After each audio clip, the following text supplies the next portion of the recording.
Oi pessoal, tudo bem com vocês? O vídeo de hoje é mais um vídeo falando um pouquinho sobre depressão. Bom, no primeiro vídeo eu falei bastante de como eu descobri a minha doença e o tratamento, falei um pouco também, mas não falei pra vocês sobre os meus altos e baixos. E sim, gente, eu tive muitos altos e baixos durante o meu tratamento e ainda tenho, né? Eu acho que é importante eu falar isso. Eu ainda tenho muito altos e baixos, eu ainda oscilo muito.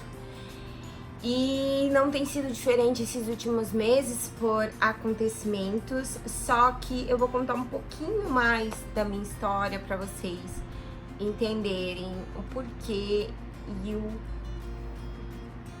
quanto eu me deixei envolver por uma situação. Por que eu vou falar sobre isso? Eu não vou citar nomes aqui, gente, até porque não vale a pena. Não vale a pena citar nomes, mas eu não quero citar nomes, não porque eu tenho medo de citar nomes, é porque eu acho que o que vale é a experiência, o aprendizado, as coisas que nós aprendemos, nomes, sobrenomes, é indiferente. Pra mim vai ter um sobrenome, pra você que tá me escutando agora vai ter outro sobrenome, então é indiferente, tá? Eu vou começar contando do começo. Claro que eu não vou contar tudo nesse vídeo, até porque teria que ter tipo 24 horas de vídeo pra contar tudo, mas eu vou contar assim um pouco mais da minha experiência e como é, o que aconteceu, vários acontecimentos que me chegaram, que me trouxeram onde eu estou agora. Bom, primeiro eu queria dizer pra vocês que eu casei 3 vezes, eu tenho 3 filhos, o Matheus, a Mariana e o Pedro. E nesses 3 casamentos eu aprendi muita coisa e meio que foi na marra, sabe? Eu casei nova, eu tinha 20 anos, eu tive o Matheus com 21. Então hoje eu tenho 34, 35, né? E assim, claro que muito tempo se passou, passei por várias experiências, mas eu não vou falar das minhas experiências com os meus 2 ex-maridos, eu vou contar da minha experiência com o meu último marido, que graças a Deus, eu digo graças a Deus, eu não tive filho nenhum, porque uma coisa, gente, eu aprendi nesses 3 casamentos: vão-se os anéis, mas ficam-se os dedos. Ter filhos e botar uma vida, uma criança nesse mundo precisa de amor, de carinho, de atenção, de dinheiro, de responsabilidade. E ninguém merece passar pela vida desse jeito, sabe? Com pais ausentes, mãe ausente, ninguém merece. Então, eu digo que graças a Deus eu não tive filhos do meu último casamento por esse aspecto, tá? Essa pessoa com quem eu passei 7 anos, ela foi uma das pessoas que eu mais doei e eu mais perdi. Eu vivi com essa pessoa entre altos e baixos, mais baixos do que altos. E eu conheci essa pessoa em algum tempo, muito tempo atrás. Por um ano fomos só amigos e depois nós decidimos tentar algo mais. Pra quem acompanha o meu canal já faz muito tempo, sabe que eu morei um tempo na Europa, morei um tempo na Macedônia. Macedônia, pra quem não sabe, é entre a Bulgária e a Sérvia. Então é um país que fica bem no meio, numa cadeia de montanha. Foi uma experiência difícil, porque imagina você ir morar com o seu marido sem saber falar a língua oficial do país, que é o macedônio, uma língua totalmente diferente, que não é tipo nada similar ao inglês, nem a sua própria língua, então você fica um pouco deslocada, se sente um pouco deslocada. E foi isso que aconteceu comigo. Passei 2 anos lá, 2 anos bem difíceis, porque eu vivendo fora do Brasil, eu acabei descobrindo que muitas coisas que você acha que é normal no seu país, não é normal no país alheio, né? E foi isso que eu descobri assim na prática. A conduta, o jeito de falar, o jeito de se portar. Nós brasileiros somos muito, sabe, banda voou, muito, sabe, falando assim com as mãos e essas coisas, muito festa. A gente não vê muito problema em muitas coisas. que para o povo na Macedônia não foi bem assim. Tinha sempre um problema, sempre um porquê, sempre um porém. Então foi muito difícil esses 2 anos para mim.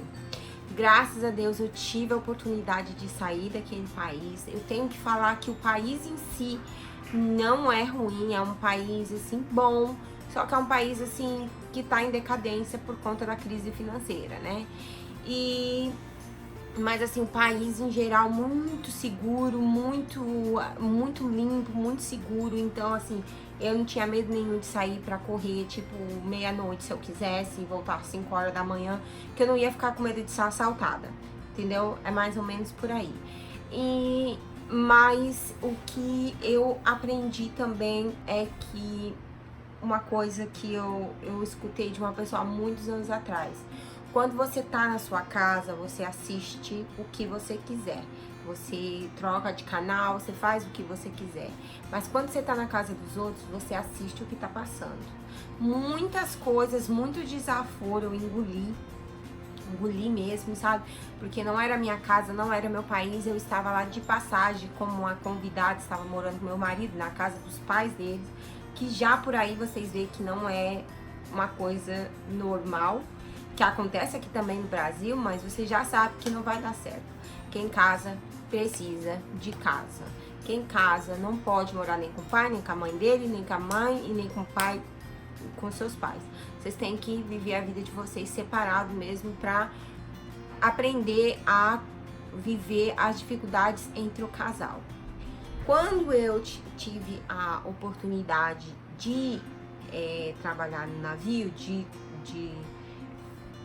quando eu consegui essa vaga no navio, foi uma coisa assim que parecia que foi Deus que estendeu a mão dele pra mim, porque eu queria muito sair daquele lugar, só que eu tava muito sem esperança, porque várias coisas acontecendo, a minha relação com a mãe dele não estava nada boa, e aquela, tipo, foi como se fosse uma corrente de ar num incêndio, tá? Foi um alívio, eu consegui aquele emprego, eu tinha muita esperança que eu saindo da convivência dos pais dele, com os pais dele, os pais não, porque o pai era tranquilo, mas a mãe, as coisas iam fluir de uma maneira melhor, ele ia começar a me enxergar como a mulher dele e não como parte da família dele. O problema é que na Macedônia, quando os filhos casam, normalmente eles vão morar com os pais. Eles fazem uma casa atrás da casa dos pais ou moram junto com os pais, numa grande família, todo mundo junto. Mas é muito porta fechada. Você nunca sabe o que está acontecendo na casa do vizinho. Não é como aqui no Brasil, que você escuta uma conversa aqui, ou a sua vizinha vem na sua casa, pedir um copo de açúcar e começa a falar da vida dela. Não é nada disso. Então você mesmo meio que tem que se guiar, assim, sabe? O que tá acontecendo. Cada um muito na sua. Então quando eu tive a oportunidade de sair pro navio, eu achei que era Deus me dando uma oportunidade de levar o meu casamento adiante, dar uma chance pro meu casamento. Até porque era isso que eu vinha pedindo a ele. Só que quando eu cheguei no navio, as coisas não foram bem assim que as coisas aconteciam. Acho que as coisas pioraram. Por quê? Quando eu conheci o meu marido, ele não tinha nada. Ele não tinha um emprego bom, ele não tinha um emprego estável, ele não tinha dinheiro pra nada. Ele trabalhava mais de 14 horas para fazer 10 euros por dia. Então ele trabalhava muito e não tinha dinheiro nenhum. Então, eu sempre fui uma mulher muito compreensiva, eu nunca gostei de pedir pro meu marido, você tem que me dar isso, eu não gosto de pedir nada pra ninguém, sempre trabalhei, sempre tive meu dinheiro, então se eu não tinha o meu dinheiro, eu também achava que eu não tinha direito de luxar, entendeu? De me dar o luxo de fazer nada, de comprar nada, na verdade. Mas ele sempre foi muito, nessa parte assim, ele sempre foi muito compreensivo, ele sempre juntava um dinheirinho pra gente poder ir no final de semana tomar um café, ou comer uma pizza, ou ir no restaurante, o que fosse. Ele sempre fez.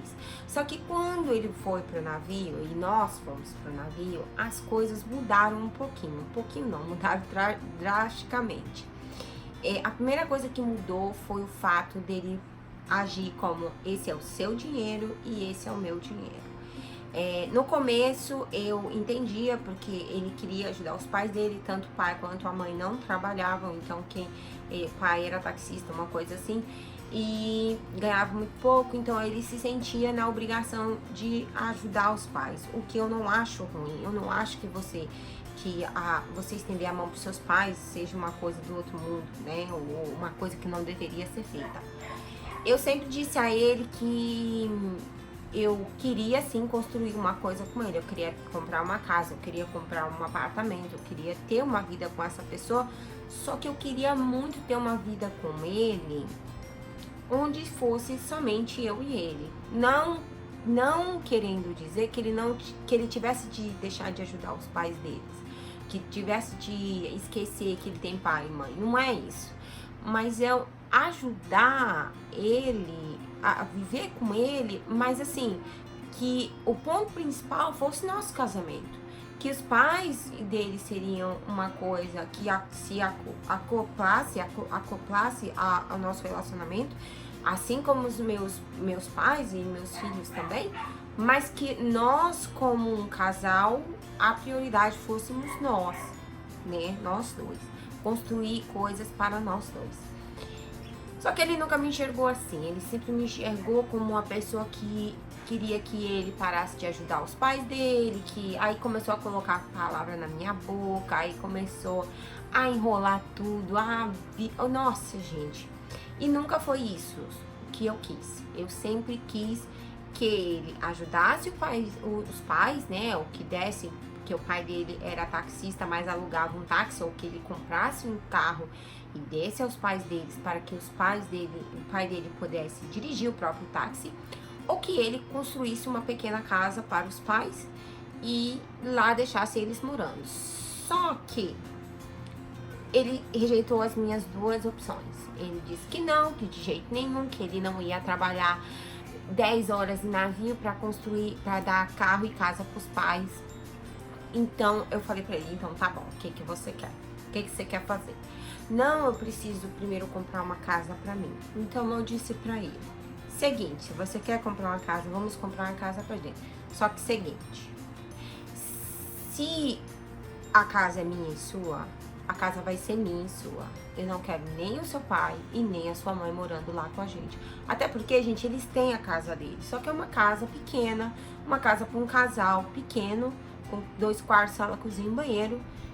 Enfim, só que ele nunca aceitou, porque a casa dos pais deles era muito humilde. Não humilde como um barraquinho na favela, mas sabe aquelas casas... Gente, é que, assim, o standard, a diferença entre o que é humilde aqui no Brasil e humilde na Europa é muito diferente. Então, o que é humilde lá é uma casa de bairro aqui no Brasil, pra vocês terem noção. E o lugar onde eles moravam também era muito bom. Só que ele não achava que aquilo seria o suficiente, que os pais dele, que ele deveria, assim, comprar um apartamento junto comigo, só que os pais dele iriam morar no apartamento enquanto a gente estivesse no navio. E eu não concordei. Por que eu não concordei, gente? Porque é muito injusto eu trabalhar tantas horas, tanto eu quanto ele, para botar os pais dele dentro do meu apartamento, aonde eu ia pagar a água, a luz, o apartamento e a despesa, ia me sobrar o quê? Eu também tenho as minhas outras responsabilidades, eu também tenho minhas outras coisas que eu quero fazer, eu tenho filhos, eu tenho responsabilidades. Então não é só isso. Então a nossa guerra começou toda aí, tá? Nossa guerra começou toda aí e foi dificílimo. Porque eu queria uma coisa e ele queria outra. E casamento, gente, é como se ler um livro junto. Se vocês não estão na mesma página, não vai dar certo. Não vai dar certo. Você nunca vai chegar ao final do livro. Então, a nossa guerra começou aí. Depois disso, passou-se um contrato. E foi um contrato que a gente decidiu juntar dinheiro junto, sabe? Botar o dinheiro junto. Só que nesse contrato, nesse primeiro contrato que a gente fez, eu percebi algumas mudanças dele em relação ao dinheiro. Por exemplo, se a gente fosse no restaurante, eu teria que pagar o meu, ele teria que pagar o dele. Se eu fosse comprar no mercado, sei lá, snacks, coisa tipo biscoitos, essas coisas, tipo pra fazer lanche, essas coisas, no carrinho do supermercado era separado o que era meu e o que era dele. Se eu fosse tomar café com ele, eu pagava o meu e ele pagava o dele. E sempre foi assim. E aquilo começou a me incomodar porque eu nunca tive... eu sempre fui uma pessoa muito dada. Eu sempre doei muito. Tipo, se eu fosse numa loja e eu visse algo que ele gostasse, que eu sabia que ele gostasse, eu compraria pra ele, sem pensar que ele teria que me devolver o dinheiro de volta, ou teria que me pagar ou fazer algo por mim. Por exemplo, se eu soubesse que ele gostava de tomar café de tarde, eu ia lá no Starbucks, eu comprava um Starbucks pra ele, levava pra ele sem problema nenhum, mas era uma coisa de mim para ele, nunca dele para mim. E eu comecei a perceber isso quando eu estava na fila do McDonald's, e uma das minhas amigas falou, ela percebeu e ela disse: Cris, eu acabei de ver isso, você pagou o seu e ele pagou o dele. E aquilo foi o pontapé onde eu comecei, não vocês, porque vocês são casados, as coisas não deveriam ser assim. E foi ali que eu comecei a perceber que as coisas estavam desbalanceadas. Tempo se passou, próximo contrato chegou, eu vim pro Brasil, ele foi pra casa dele, eu acabei voltando pro navio e no navio, no segundo contrato, a gente decidiu juntar dinheiro junto. E nesse juntar dinheiro junto, toda vez que eu precisava tirar uma retirada ou mandar dinheiro pro Brasil pros meus filhos, que seja lá o que fosse, era sempre um Deus nos acuda, era sempre a gente nunca vai juntar dinheiro desse jeito, porque isso, porque... Sempre quando as coisas eram para mim, para a minha pessoa, tinha um problema. Mas quando era para ele, não tinha problema algum. Quando era para ele mandar $500 para a família dele, não tinha problema. Não, porque eu tenho que mandar, porque eu não vou deixar meu pai e minha mãe na rua. Mas quando eu tinha que mandar $150 pro meu filho pagar alguma coisa, pagar a escola do meu filho, aí já era uma briga, aí já tinha uma confusão. Então, não deu certo também. O meu maior erro, eu assimilo como o meu maior erro, foi ter voltado à Macedônia depois que eu ingressei nessa vida de navio. Por quê? Porque na Macedônia, nessa minha ida à Macedônia, eu e a mãe dele, nós tivemos uma briga, assim, muito intensa. E eu vou contar mais sobre isso no próximo vídeo, porque senão esse vídeo vai ficar gigante. Então, se vocês gostaram desse vídeo, continue aí. Na semana que vem eu vou colocar mais um vídeo sobre esse assunto, porque o assunto é longo e intenso, gente. Tá? Então, fiquem comigo aí nessa jornada. Um beijo, fiquem com Deus.